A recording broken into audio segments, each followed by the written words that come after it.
Hoje, a nossa entrevista é com um candidato ao governo do Amazonas, Eduardo Braga, do MDB. Ele que foi vereador aos 21 anos de idade, foi deputado estadual, foi deputado federal, foi vice-prefeito, foi prefeito de Manaus, foi governador do Amazonas por 2 mandatos, senador da República, líder do MDB. Acertei tudo, senador? Acertou, e eu sou muito grato a Deus e ao povo do Amazonas por isso. Candidato, mais uma vez obrigado e boa tarde. Boa tarde a você, Cleiton, boa tarde aos ouvintes da Mais Brasil News e boa tarde a todos aqueles que acreditam que a democracia é a resposta para os nossos grandes desafios. E na democracia depende de cada um de nós, né? Nós estávamos falando ainda há pouco da varíola de macaco, que é uma questão que tem que ser levada muito a sério e preocupante. Já temos casos no Amazonas e precisamos conhecer as formas e os mecanismos de prevenção, né? E exigir que o governo não apenas vacine os profissionais de saúde, e é justo que comece pelos profissionais de saúde, mas que vacine a população brasileira, porque esse é um mal que está acontecendo. A Organização Mundial de Saúde já declarou, inclusive, emergência sanitária em todo o assunto. Vamos ao tempo, vamos começar pelo tempo. Seguindo as regras que já foram estabelecidas e repassadas a todos os partidos, nós temos 20 minutos para as perguntas e respostas. No final desses 20 minutos, o senhor terá mais um para as considerações finais. Eu começo com os 20 minutos agora, a contar a partir de agora. Vamos começar então por saúde. Num possível governo, o senhor sendo eleito governador do Amazonas, quais as prioridades logo nos primeiros dias, candidato? A primeira e toda prioridade é fazer a saúde funcionar.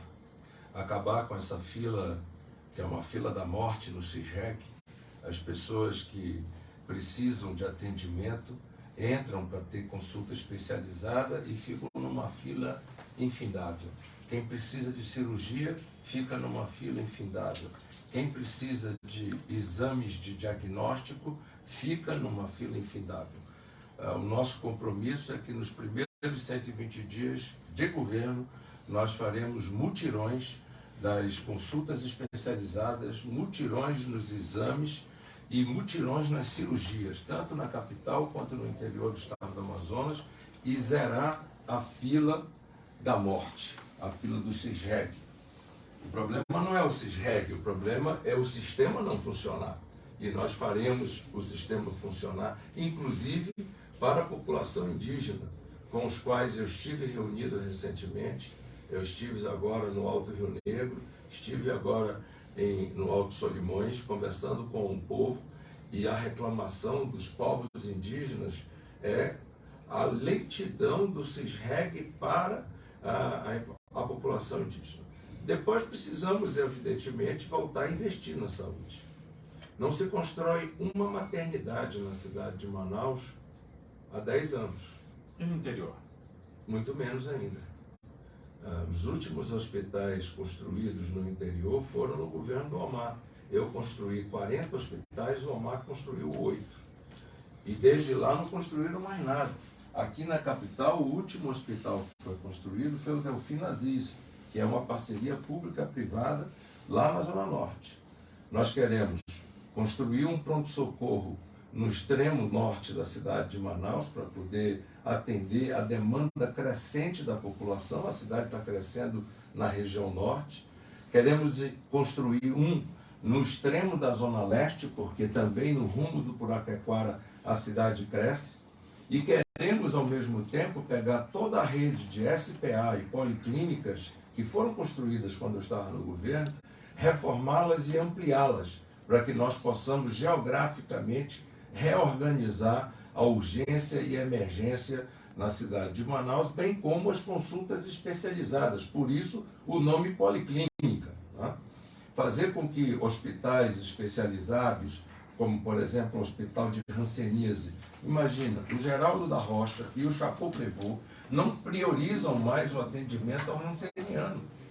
Nós queremos voltar a fazer políticas públicas com eficiência na área da saúde. E, ao mesmo tempo, nós temos que ter uma central de diagnóstico que possa fazer exames, seja de ressonância magnética, seja de tomografia, seja de tomografia.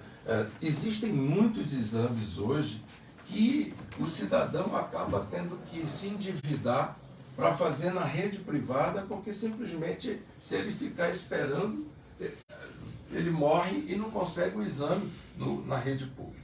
Então nós vamos fazer uma central, inclusive já temos a área ali onde funcionava o Hospital Eduardo Ribeiro. Nós temos um terreno muito grande que é do Estado, numa região que é fácil acesso, na Constantino Nery, e ali nós faríamos um grande centro de diagnósticos do governo do Estado do Amazonas. Não é onde é o Hospital do Sangue ali? Não, o Hospital do Sangue fica por detrás do Hemoan, né? Então é ao lado do Hospital do Sangue. O Hospital do Sangue, inclusive, que eu tenho muito orgulho de ter participado junto com o Nelson Frage, junto com todos os companheiros do Hemoan, para que nós pudéssemos receber recursos federais para construí-lo, né? Então, a saúde precisa de investimentos, tanto na capital quanto no interior. Precisa de mutirões para acabar essa fila da morte. E precisa, obviamente, de uma gestão eficiente, porque, recentemente, eu conversando com uma psicóloga que trabalha numa maternidade, ela me dizia: Eduardo, eu tenho que comprar esparadrapo do meu bolso, porque na unidade que eu trabalho falta esparadrapo. E não é por falta de dinheiro, Cleiton, porque o Amazonas arrecadou de janeiro de 19 a julho de 2022 85 bilhões de reais. Então não falta dinheiro, falta competência, capacidade, projeto, cumprimento de meta, gestão eficiente, para fazer com que o povo volte a ter saúde e saúde digna, com humanização da rede pública novamente. Os amigos da saúde, que o povo lembra, que recebiam as pessoas nas portas das unidades e não deixava faltar absolutamente nada. É isso que nós queremos voltar e fazer na saúde, porque o povo hoje clama por saúde. E a nossa infraestrutura de saúde sofreu muito com a pandemia.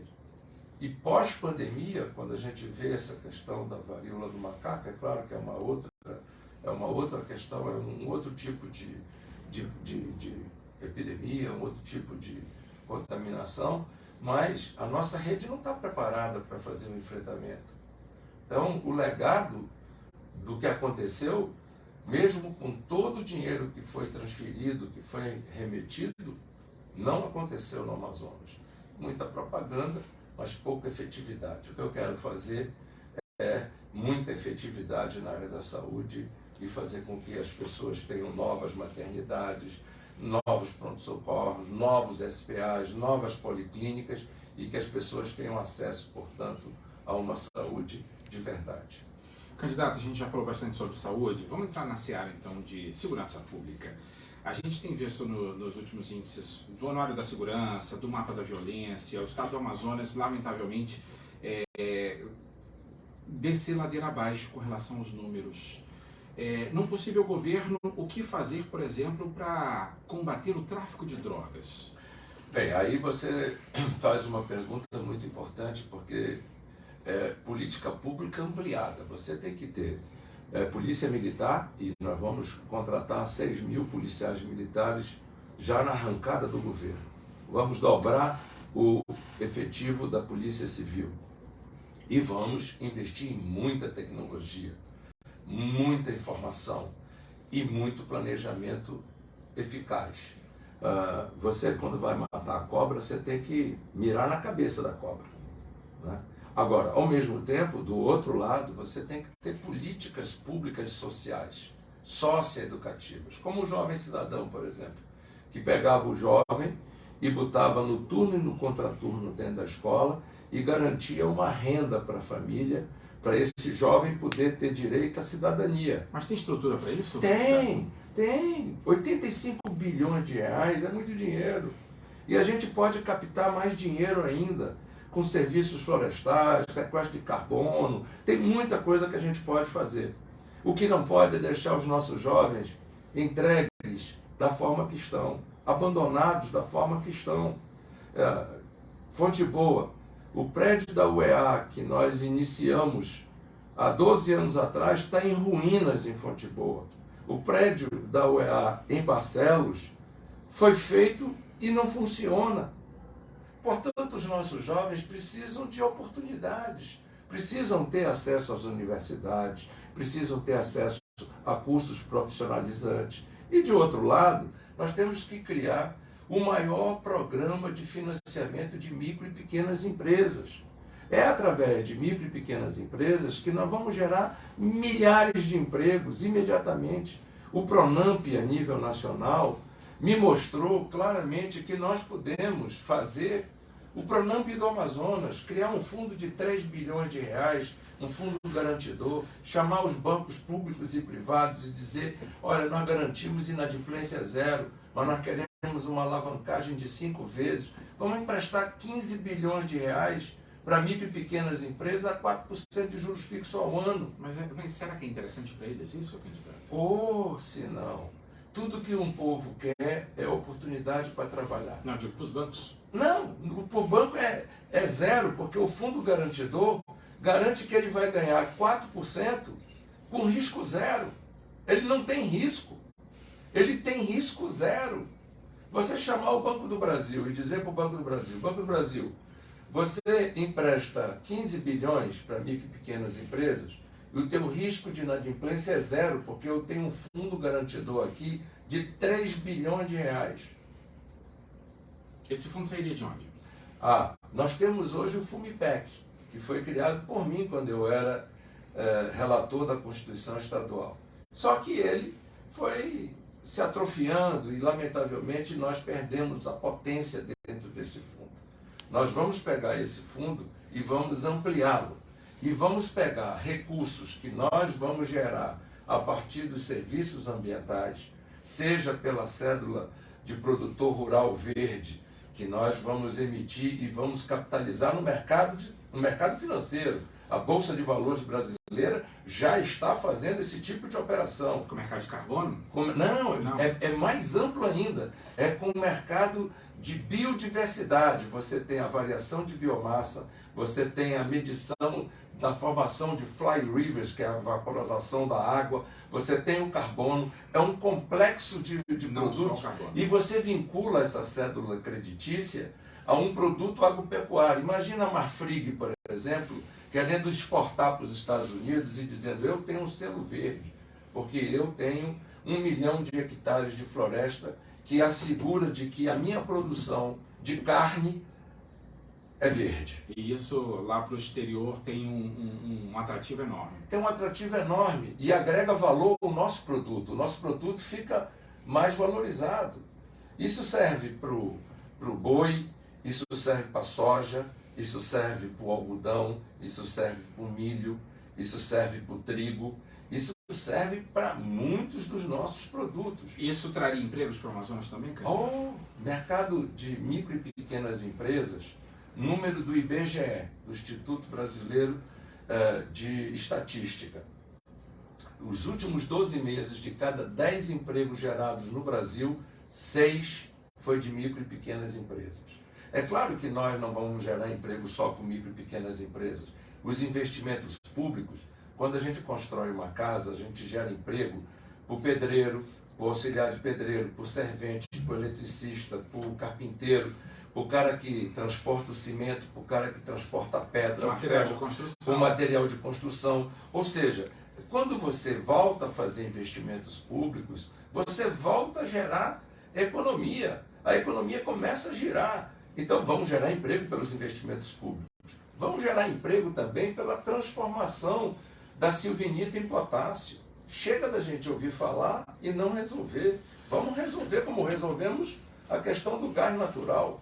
Mas isso muito se fala e acaba travando muitas vezes no problema judicial, não é, candidato? Diziam a mesma coisa com relação ao gás de Urucu. Nós não conseguimos certificar o gás do Urucu, está aí o gasoduto. Fizemos, inauguramos, entregamos. Diziam que era impossível trazer o linhão de Tucuruí até Manaus. cruzando a floresta amazônica. Fizemos, está aí. Ou seja, não é impossível. É possível, desde que a gente tenha competência, compromisso e vontade de fazer. Agora, não é só o potássio que nós podemos usar. Nós podemos usar a petroquímica. O Amazonas hoje tem o maior estoque de gás de terra firme do Brasil. A limitação da geração de energia elétrica com gás natural está chegando já no limite. Em setembro, vamos fazer o último leilão de térmica a gás para escoar pelo Leão de Tucuruí. Então, nós temos que começar a pensar no uso nobre do gás. E qual é o uso nobre do gás? É fazer a petroquímica. Gerar, por exemplo, ureia. O que é ureia? É nitrogênio. Quando você fala em fertilizante, que é hoje um dos produtos mais caros do mundo, e que o Brasil importa muito, são 3 letrinhas. N de nitrogênio, que é ureia, P de fósforo e K de potássio. Nós temos o potássio da silvinita, nós temos o nitrogênio da ureia e temos reservas de fósforo no sul do estado do Amazonas. Mas como fazer isso sustentavelmente, candidato? Com tecnologia. Da mesma forma que nós conseguimos licenciar o gasoduto. Olha, eu licenciei 700 quilômetros de gasoduto em plena floresta amazônica e não tivemos uma derrota na justiça. Por quê? Porque bem feito, com estudo, com profundidade, com as contrapartidas feitas de forma adequada. Quando você trabalha de forma eficiente, planejada, organizada, você faz o que é difícil se tornar possível. Porque não é impossível. Impossível é só a morte. Eu quero fazer um enfrentamento da segurança pública. Quero tornar os nossos rios seguros de novo, até para poder ajudar a gerar emprego e renda. Eu quero voltar, transformar as cidades do interior em cidades seguras, a capital voltar a ser segura. E eu quero fazer isso como? Com tecnologia, com investimento na Polícia Militar, na Polícia Civil, em ação cooperada com a Polícia Federal, Forças Armadas, Força Nacional, mas agir cirurgicamente e, ao mesmo tempo, políticas sociais. Queremos enfrentar o maior de todos os inimigos, a fome. A fome. Vamos fazer uma ação conjunta, governo do Amazonas e governo federal. E o Auxílio Brasil, que é de R$600, o Amazonas vai entrar com 500. Vai ser um salário mínimo, então, praticamente. Praticamente um salário mínimo. Mas, em contrapartida, o jovem dessa família vai ter que estar numa escola de tempo integral, com turno e contraturno. Mas hoje tem vaga suficiente para esses estudantes? Há 15 anos atrás eu coloquei 130 mil jovens. As estruturas estão fechadas, abandonadas, jogadas ao lixo. Nós vamos revitalizar tudo isso. O Estado tem mais recurso. Nós temos condições de fazer isso numa ação conjunta com o governo federal, com os governos municipais. E juntos vamos voltar a dar esperança para o povo amazonense. Seja quem for o governo federal, candidato? Seja quem for. Mas se for o presidente Lula, vai ser bem mais fácil, porque ele tem essa sensibilidade. E eu acredito, sinceramente, que a forma para nós podermos crescer é mudar. E na democracia só tem um jeito da gente mudar, é no voto. Nós experimentamos o novo em 2018, não deu certo. Nós estamos vendo aí o que nós passamos. Ah, porque foi a pandemia. Mas, poxa, outros países também tiveram pandemia, mas não estão sofrendo como a gente. 1 litro de leite, Pascarelli, custa mais caro do que 1 litro de gasolina. O litro de gasolina está pela hora da morte. E o litro de leite está mais caro do que 1 litro de gasolina.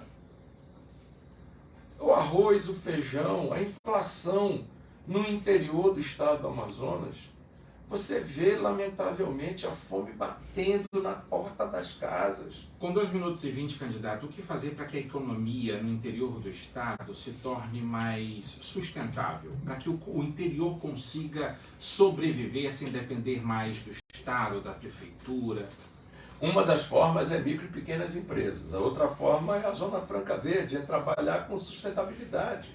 Ontem em Fonte Boa, em praça pública, 5.000 pessoas em praça pública gritavam pela volta da sustentabilidade do trabalho do pirarucu. A agroindústria que nós fizemos de salgar o pirarucu em Fonte Boa está fechada. Gerava emprego para quem pegava o pirarucu, para quem salgava, para quem vendia, para quem transportava. Isso tudo é um arranjo produtivo. Eu, quando governador, todas as carteiras escolares da rede de ensino, inclusive da UEA, eram produzidas no interior do estado do Amazonas com madeira certificada. Isso tudo é possível. Fácil? Não é. Se fosse fácil, todo mundo fazia. Mas não é impossível, não. Nós já mostramos que não é impossível. É possível. E o que nós temos hoje de ferramentas que nós podemos usar, seja do ponto de vista fiscal, seja do ponto de vista financeiro, seja do ponto de vista tecnológico, são muito maiores do que eram há 15, 20 anos atrás. Se nós fizermos, vamos fazer muito mais. Candidato, temos 40 segundos ali. Eu queria falar ainda sobre educação. Proposta. A proposta, primeiro, é que a gente volte a investir fortemente na escola de tempo integral. Qualidade de ensino. Estabelecer metas de qualidade de ensino. Estabelecer premiação. Os professores vão receber Fundebão mesmo, porque o Fundeb é um direito constitucional, mas bem administrado e priorizando as metas, uma grande ação de formação do Amazonas para o futuro. Temos 5 segundos ainda. Se com esses 5 segundos eu puder dizer a quem nos ouve... Zero. Só vai ter 1 minuto, calma. Eu vou só virar o relógio ali. Foi para 1 minuto. Candidato, só tem 1 minuto para as suas considerações finais. Você pode olhar até aqui para a câmera, porque aí na internet isso fica direto com o seu eleitor. Fique à vontade. Bem, primeiro eu quero dizer a você muito obrigado pela audiência, muito obrigado pela forma carinhosa como eu tenho sido recebido nos bairros de Manaus e no interior do estado do Amazonas. Segundo, eu quero dizer que para crescer nós temos que mudar. Nós não podemos continuar do jeito que estamos na segurança, não podemos continuar do jeito que nós estamos na área da saúde, nós não podemos continuar do jeito que estamos na educação, não podemos continuar do jeito que estamos nas políticas sociais. É preciso investir num projeto de Amazonas, de micro e pequenas empresas, da indústria de transformação, da defesa intransigente da Zona Franca de Manaus e fazer com amor e com muito trabalho, fazer com que a infraestrutura pública volte a funcionar. Veja o que está acontecendo com Itacoatiara. A M010 foi abandonada ao ponto de ficar do jeito que ficou. Enquanto isso, grande potencial na nossa frente. Eu peço apenas o voto no 15. Obrigado, candidato, mais uma vez. Amanhã nós